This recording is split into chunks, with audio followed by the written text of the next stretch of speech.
This is Gail Morgan welcoming you to the Libertarian Counterpoint. Now, your host, James Just. And thank you for joining me today. With me is Mr. Friend of the Show, John Cameron. Mr. Friend of the Show, John Cameron. That's some days my mind doesn't work properly. And the venerable Mr. Richard Fields. Gentlemen. Venerable Mr. Richard Fields. Yes. Does that mean old? No. No, okay. No. Governor Newsom has been running around the country on his goofy not running for president thing. And he's given a couple interviews, one with, he went on Fox News and talked about, the difficulties California was having. And then he went to the New York Times and essentially admitted California is a failing state.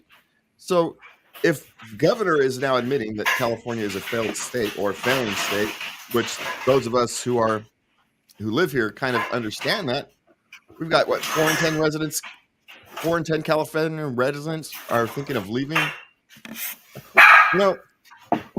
How is Governor Newsom? I want to know, how is Governor Newsom running around patting himself on the back for the work he's done in California when we're just falling apart? I don't understand just this whole notion that he's doing. I don't understand this whole thing.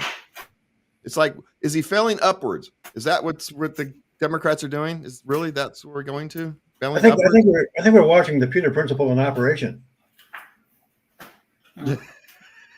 John? That's one theory. Yeah.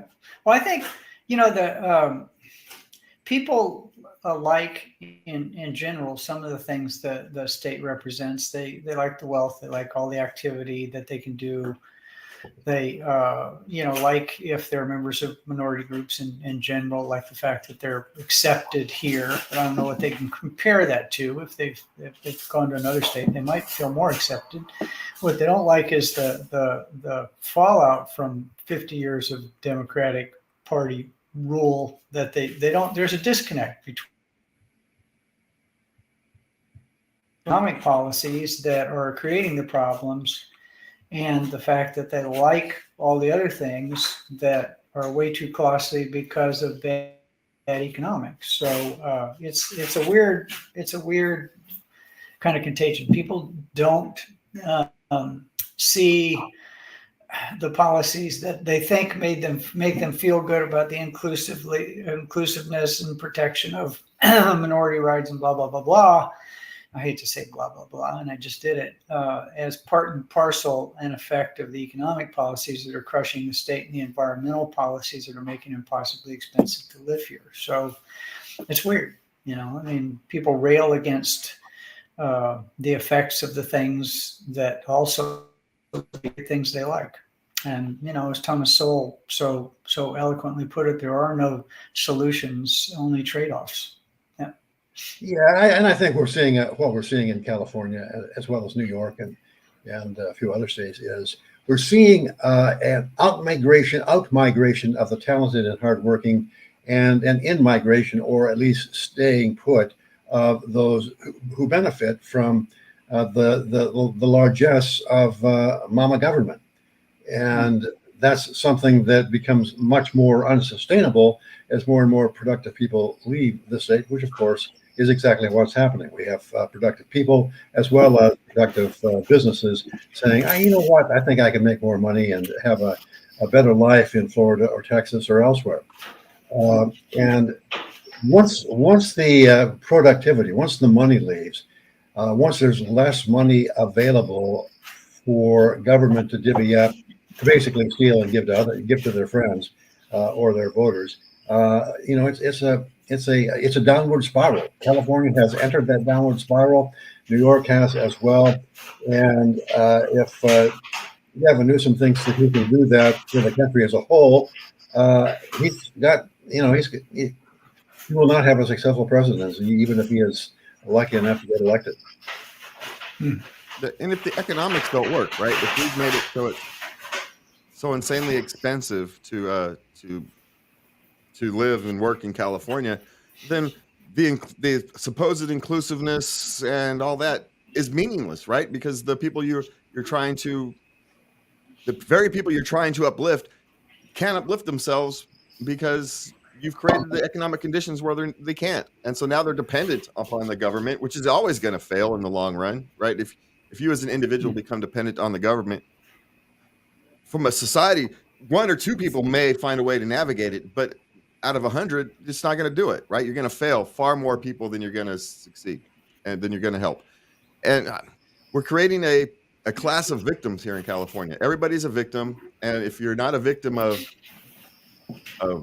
whatever the cause du jour of the day is, right? You're a victim of the government trying to fix that problem. And so I don't know. It just seems like California is on its death spiral, and I don't know how we're going to get out of it. Yeah, and there's a lesson in this for conservatives as well. Conservatives are very fond of pointing out that California is an economically failing state, but what they fail to recognize is that when people migrate from California to Florida or Texas, they are voting with their feet they're essentially voting against the California government and in favor of the Florida or Texas government. And that's a good thing because it causes competition between governments to provide the best environment for all of their citizens, not just those citizens who consider themselves to be victims. But what conservatives fail to recognize is the same thing works internationally. There was a time when the United States was a country where immigration was essentially open. Anybody who wanted to come here could come here and did by the hundreds of thousands. And that drove the economic success of this country in the early part of the 20th century and the 19th century. As soon as those gates went down, and Cato has done a study now which says that if you want to immigrate legally to the United States, you have a 1% chance of succeeding. In other words, 99% of the people who want to move to the U.S. can't do it because the regulations and the red tape and the falderall getting to citizen status are essentially impossible to navigate. The fact that we're barring the best and the brightest from other countries from coming to the U.S. will work to the downfall of the U.S. in the long run. And at the same time, we're starting to see an out-migration of talented people from the U.S. to Latin America and elsewhere. It's actually even worse than that 1% when you look at it, because that includes people who have relatives here who are on a much easier path. You know, if you have a son, then as a father and mother, you can get here. If you have a father, then as a son, you can get here, and so on. If you remove that from it, I think that 1% would be more like 1/3%, or maybe even 1/10%, because that includes that group. I think I could be wrong about that. So it's tough, and you know they're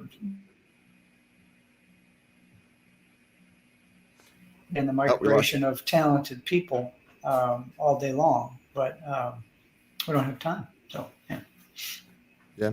Well, I want to point out for California, if you look at the states that have activists, have become run by activists, be it California, Illinois, New York, Washington, Oregon, activists don't know how to run things. They just don't. Their perspective is too narrow to have a representative perspective, and what you need in government is a representative perspective. And when you have a bunch of activists running government, you end up with an activist government, and things fall apart because activists can't run things. So, you know, I'm going to end it with that. Richard, you had some perspective on Daniel Ellsberg passed away a couple of weeks ago, and Richard has a perspective he wants to share with us. Yeah, that was 52 years ago, and John and I are Vietnam era. You're not, James, but in 1971, Daniel Ellsberg leaked the Pentagon Papers. And those of you who are not of Vietnam era, perhaps a little history lesson is necessary.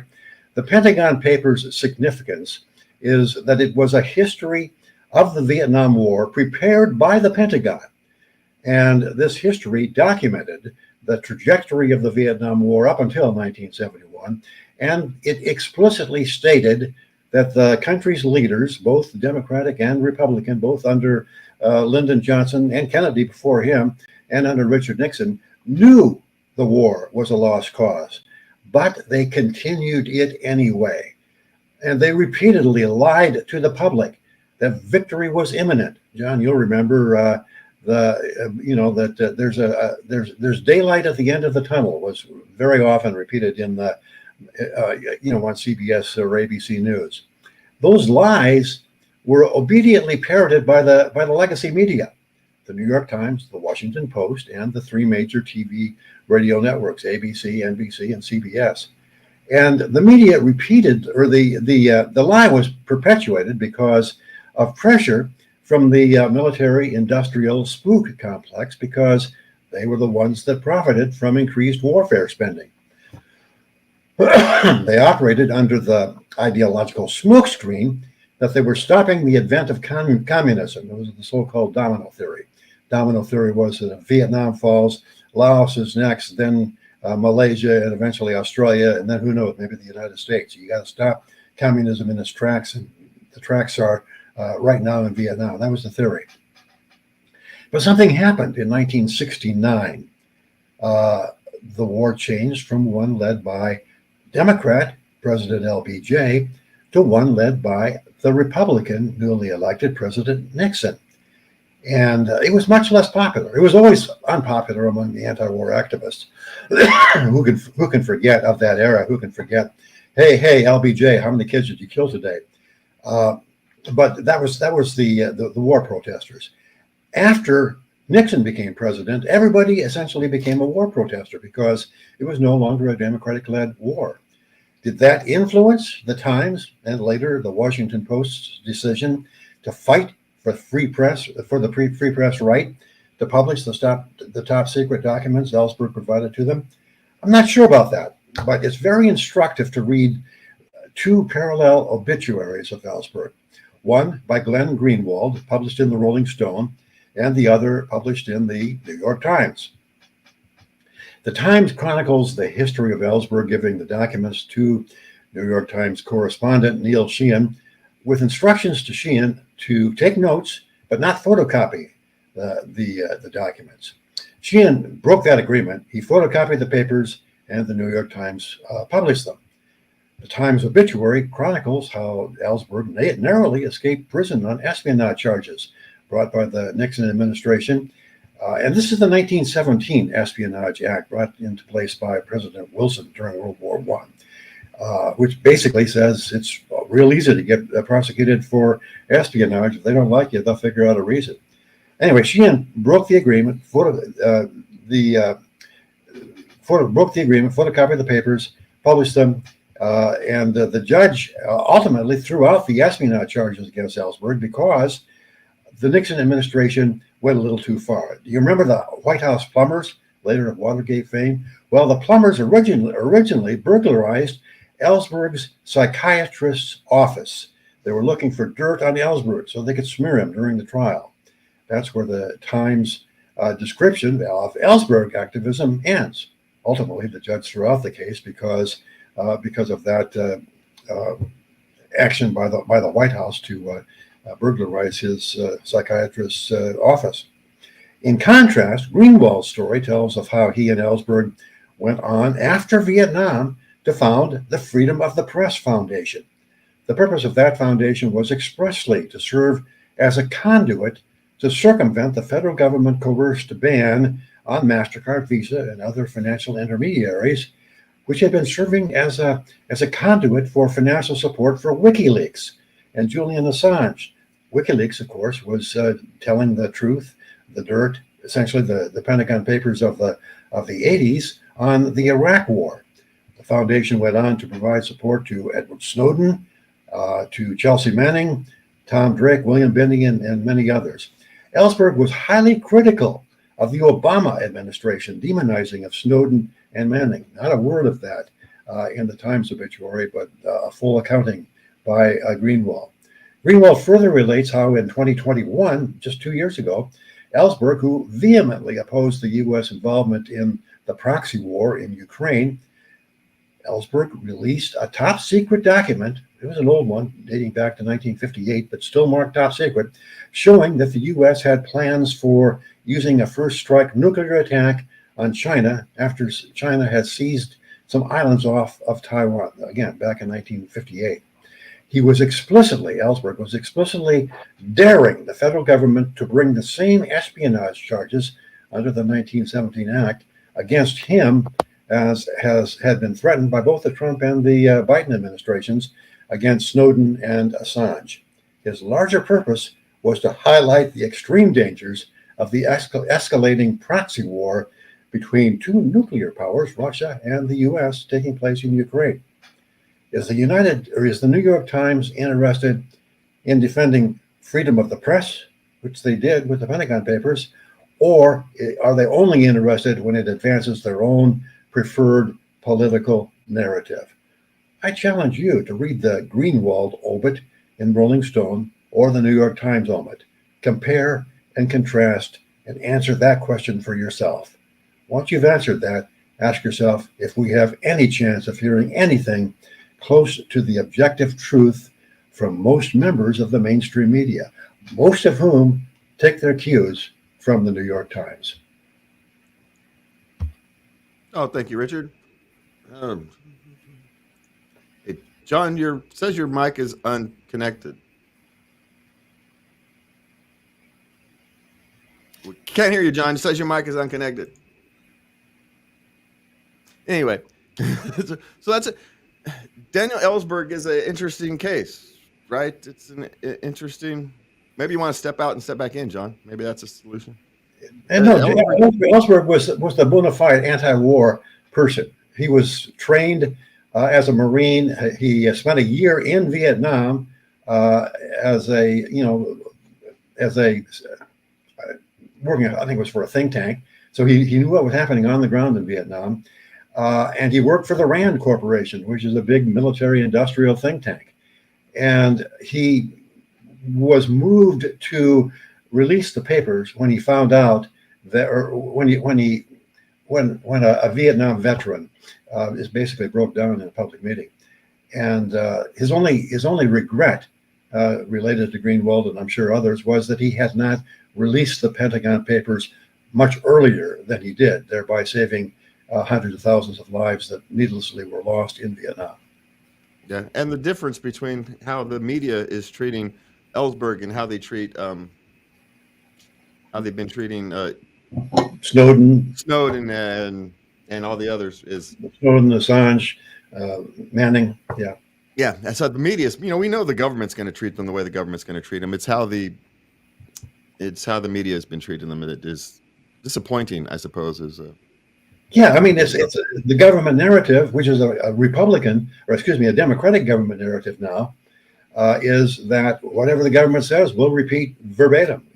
We're the mouthpiece of the media. Can you guys hear me now? Yeah. Yes. And that was not the case. That was not the case when the Pentagon Papers were published.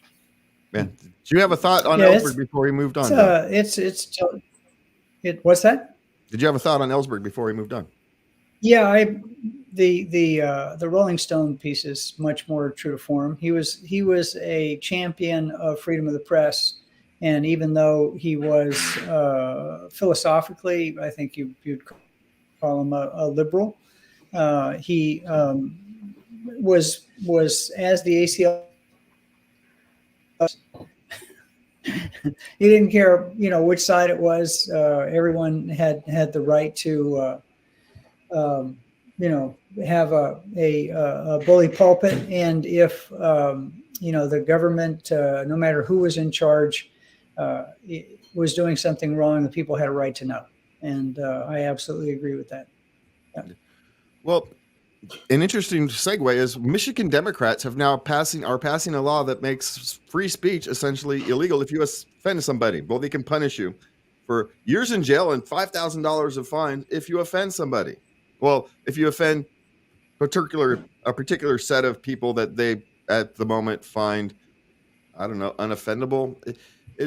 There's a real attack on the freedom of us to speak our mind, to freely speak our mind, and it's all coming from, at the moment anyway, one side of the aisle. It will come from the other side of the aisle at a different time, but at the moment, it's all coming from the Democrat Party. Hate speech is, simplified hate speech is whenever you say something I disagree with, I will brand it hate speech and I will throw you in prison. That's That's kind of the what's going on here. And it's not something, as you pointed out, it's not something that just Democrats do. In a different time and place, Republicans will jump on the opportunity. Give what's his name, congressman from Missouri or senator from Missouri.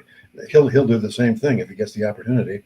In fact, he's trying to tear down the internet right now. He's colluding with Democrats to get rid of the section 230 or whatever it is that provides internet freedom of speech on the internet. Yeah, it's. I find it depressing that so many people who used to, not even all that long ago, promote free speech, promote the freedom of the press, and promote, that fact that we are able to speak our minds freely, are now essentially attacking it because, well, we don't want to hear what you have to say. We don't want to have your, we don't want to hear your offensive speech. So we're just going to plug our ears and, the monkey see no evil, hear no evil thing, right? Well, it's sort of like hate crimes, hate speech, hate crimes.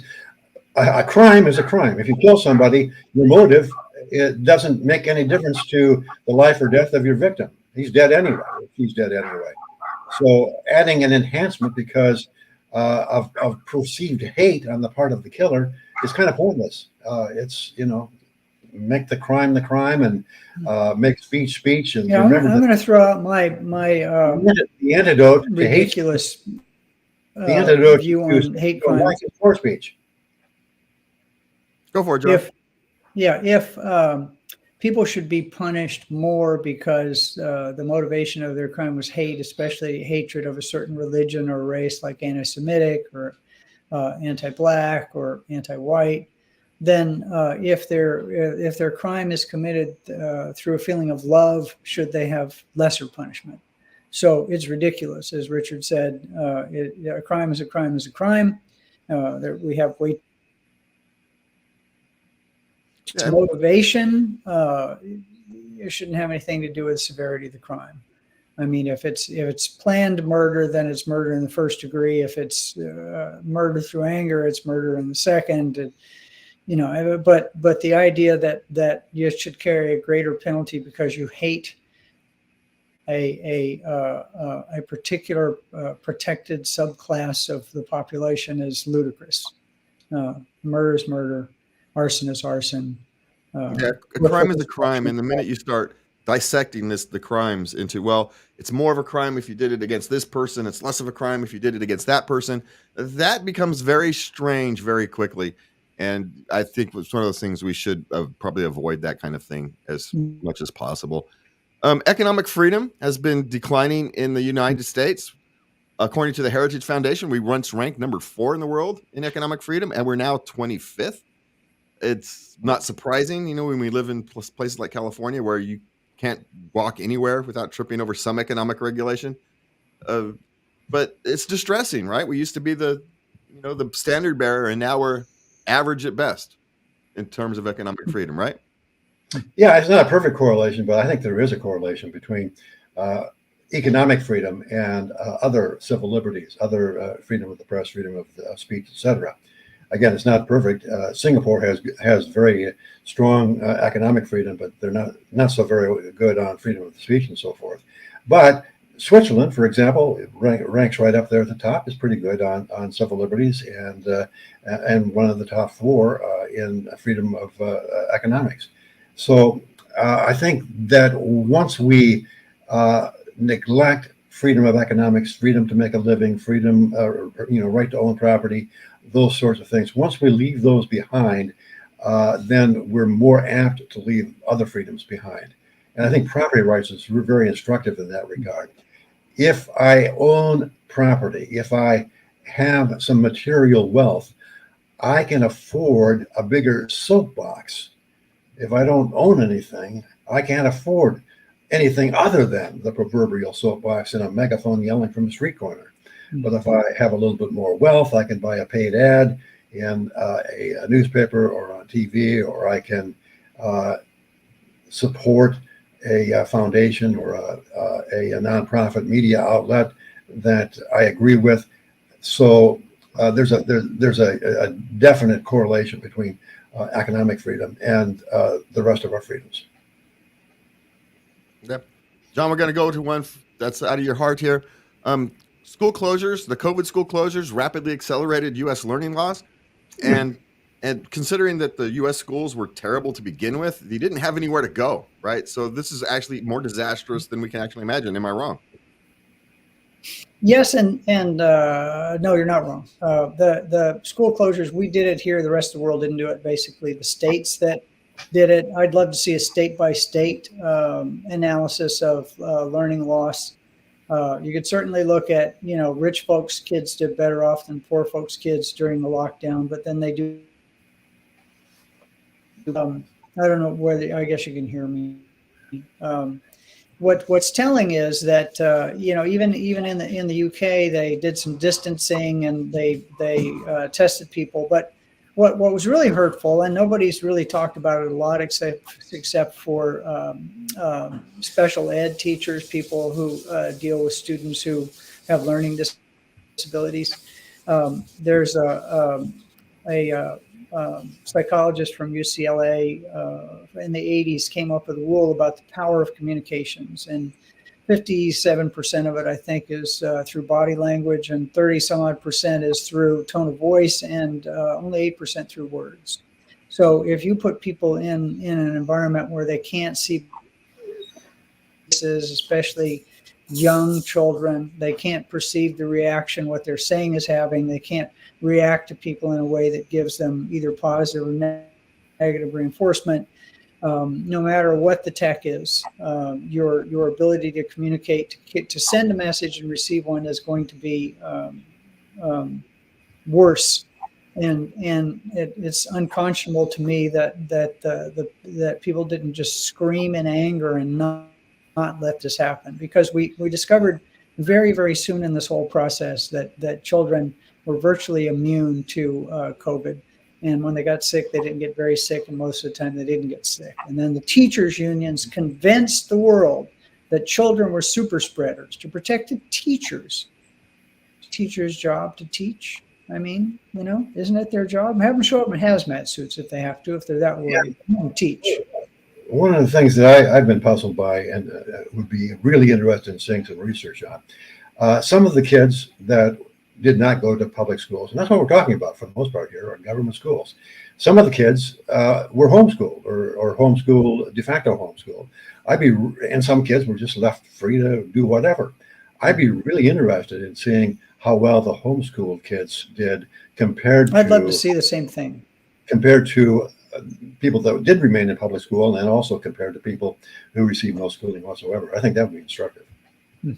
Yeah, well, of course, we're never going to get that data because they don't want to give it. We never get the data directly that compares private schools and homeschooling to public schools, because you don't want, the public schools will never survive that kind of scrutiny, and we will never survive being out of time. So thank you, gentlemen, for being here. Thank you all for watching, and we'll see you next week. And please remember to love everybody. Good night.